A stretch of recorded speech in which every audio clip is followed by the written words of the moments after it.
Hi viewers అందరికి welcome friends, మన ఛానల్కి స్వాగతం friends. Match number 18 RR versus Punjab Kings మధ్య మ్యాచ్లో పంజాబ్ కింగ్స్ మొత్తానికి విజయాల యాత్రకి బ్రేక్ పడిందని చెప్పుకోవచ్చు. 50 రన్స్ తేడాతో ఘనమైన విజయాన్ని సాధించి వరుసబెట్టి రెండో మ్యాచ్ అయితే గెలిచింది. సిఎస్కేతో మ్యాచ్ గెలిచిన తర్వాత చాలా వరకు కాన్ఫిడెన్స్ హైఅప్ అయిందని చెప్పుకోవచ్చు. సో సంజు శాంసన్ రావడం, అగ్రెషన్ చూపించడం చాలా ఉన్నాయి డిస్కస్ చేయడానికి. సో మ్యాచ్ వివరాలకు వెళ్ళిపోకంటే ముందు ఒక 2 ఇన్ఫర్మేషన్స్ ఉన్నాయి గైస్, 2 అప్డేట్స్.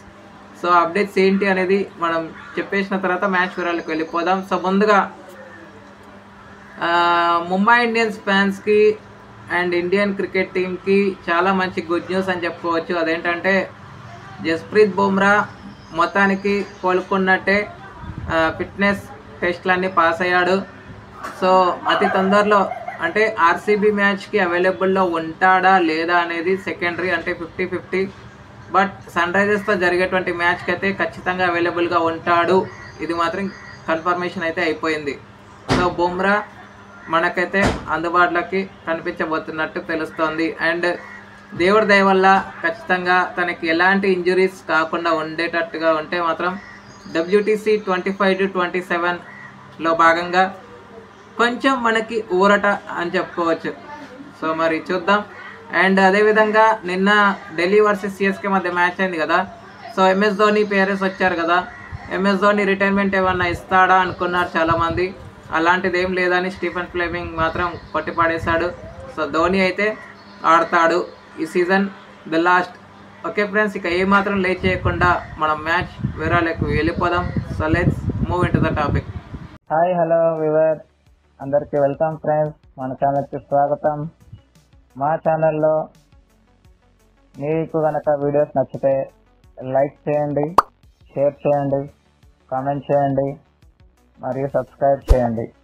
మరిన్ని నోటిఫికేషన్స్ కోసం పక్కనే ఉన్న బెల్ ఐకాన్ని ఆల్ పైన ట్యాప్ చేయండి. ఆల్ పైన ట్యాప్ చేయడం ద్వారా మేము చేసే ప్రతి వీడియోలని, తాజా వీడియోలని నోటిఫికేషన్లో పొందగలరు.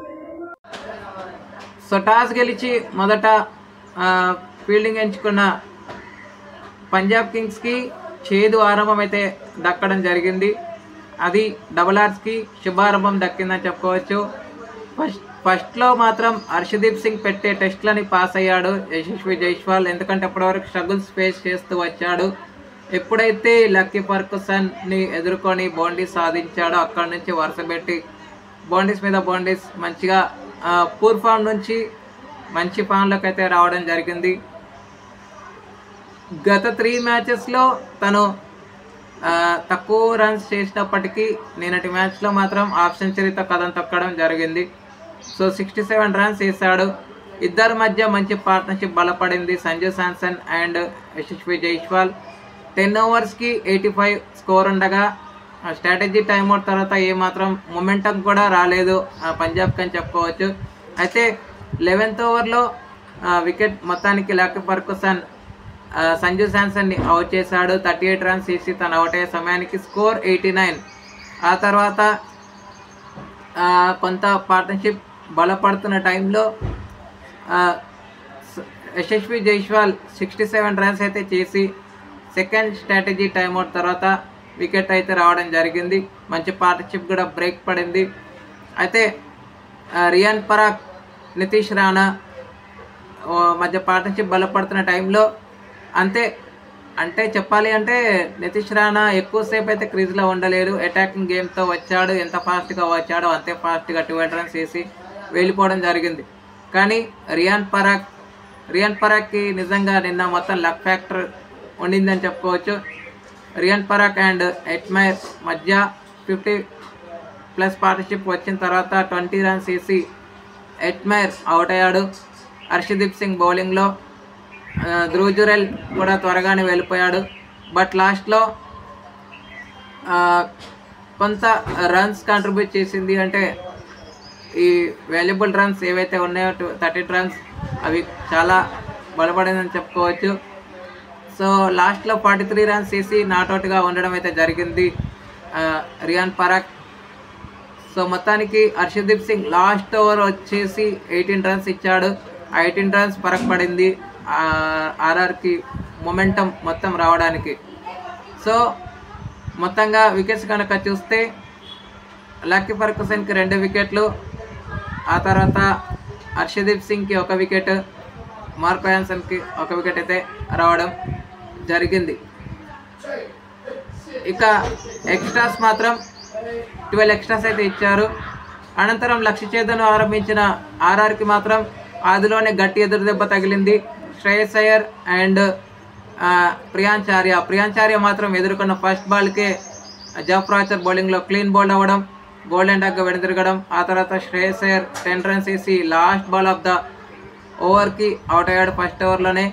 అయితే 4 వికెట్స్ పడ్డ టైంలో ప్రసిమ్రన్ 17 రన్స్ వేసి అవుట్ అయిన తర్వాత ఈ